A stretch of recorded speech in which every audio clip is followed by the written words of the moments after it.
कहते हैं ना जी, अब कोई गेम आप खेल रहे हैं उसके अंदर आपको 3 बार चांसेस मिलती हैं, तो मैं 3 ट्रेड्स की बात करता हूँ।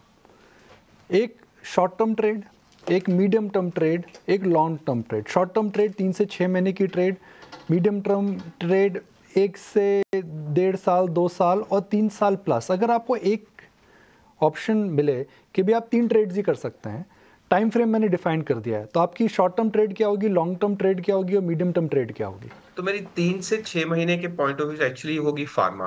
बिकॉज मुझे लगता है कि ये जो सेक्टर है ना, ये बहुत सालों से निकुंज अंडर परफॉर्मर रहा है। और लेकिन आप देखेंगे फार्मा कंपनी के जो रिटर्न्स रिजल्ट्स हैं वो बहुत इंप्रूव हो गए हैं। तो और ये जो सेक्टर जब चलता है, ये बहुत एक थीमेटिक और सेक्युलर मूव होता है। आप मैंने देखा है 2008-9 से 2000 समझिए 15 तक, 6-7 साल मुझे याद है, वो सन फार्मा, लुपिन जैसे स्टॉक्स मार्केट को लीड करते थे। तो मुझे लगता है कि एक फार्मा में एक short to medium term point of view से बहुत अच्छा ट्रेड या इन्वेस्टमेंट सोचिए बनने की संभावना है। और अगर आप लॉन्गर टर्म की बात करें, तो मुझे आज भी लगता है कि जो इंडस्ट्रियल्स है, जो इंजीनियरिंग रिलेटेड है, जो कंस्ट्रक्शन है, जो इंफ्रा है, और इसमें बहुत सारे अच्छे अच्छे स्टॉक भी हैं जो काफी भाग गए हैं, वो थोड़ा रेस्ट करेंगे। बट जैसे इनके क्वार्टरली नंबर्स आएंगे, आप देखेंगे इनकी चाल फिर से शुरू होगी। So short to medium term में मैं फार्मा को मानता हूं एक अच्छा इन्वेस्टमेंट है।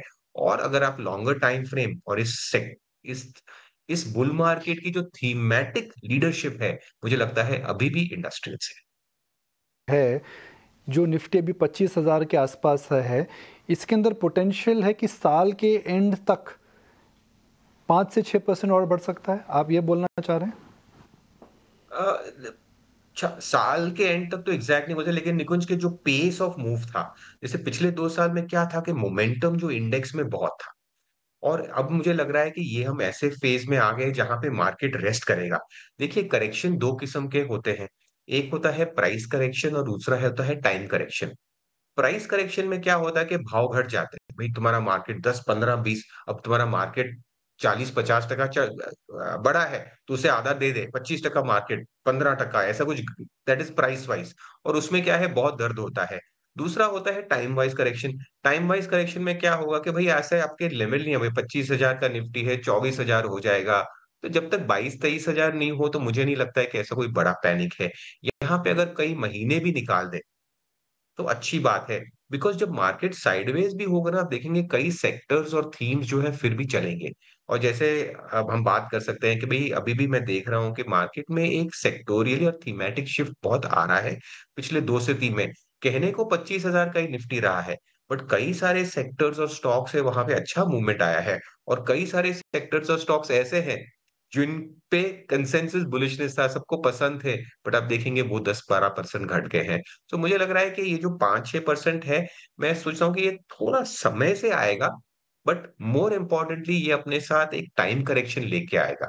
और ये जो टाइम करेक्शन है, मुझे लगता है बहुत जरूरी है। और अच्छी बात है कि ये टाइम करेक्शन है और प्राइस करेक्शन नहीं है, क्योंकि प्राइस करेक्शन में क्या सब स्टॉक्स की चटनी हो जाती है। टाइम करेक्शन में क्या होता है कि कुछ तो अच्छा निकलता है, होपफुली आप उनमें पार्टिसिपेट कर पाओगे।